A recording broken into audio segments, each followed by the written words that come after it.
Bom dia, alunos! Hoje nós vamos para mais uma aula de matemática aqui do capítulo 4, das páginas 161 até a 163.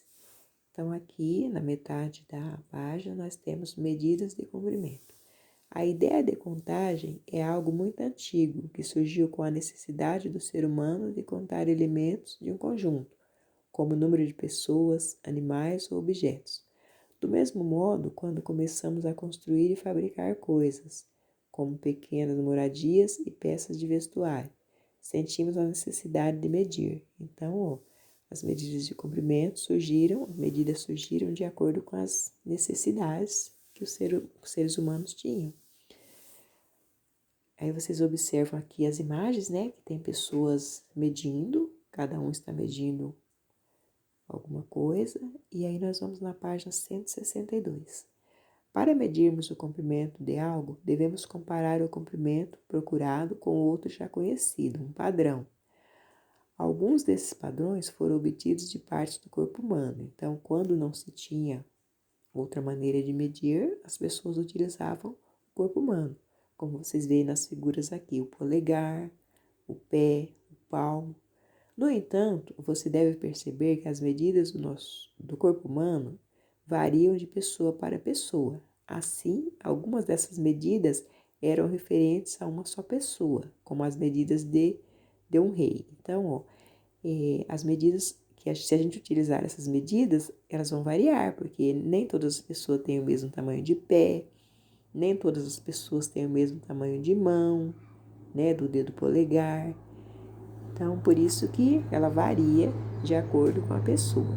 E aí, se essa medida tivesse que ser utilizada, teria que ser uma medida só, né, de alguém. Então, aqui no caso, tem a sugestão que era utilizada a medida de um rei. Há ainda outras unidades que tomam como referência o nosso corpo. Nós temos aqui a jarda, né, que é a metade do nosso corpo até o final do braço esticado, e a braça, né, que são os dois braços abertos. Aí nós vamos no exercício 5, que está marcado atividade em dupla. Essa atividade você vai estar realizando aí em casa junto com alguém da família, tá? Para perceber a variação de medidas entre partes do nosso corpo, junte-se a um colega, que no caso você vai se juntar com alguém da família, e compare algumas das medidas citadas anteriormente. Para realizar essa comparação, verifique cada medida da pessoa, né, que vai estar medindo com você, com um barbante. Você pode também estar utilizando pedaços de jornais, de revistas, ou outra forma de estar marcando a medida, não necessariamente o barbante, se vocês não tiverem no momento.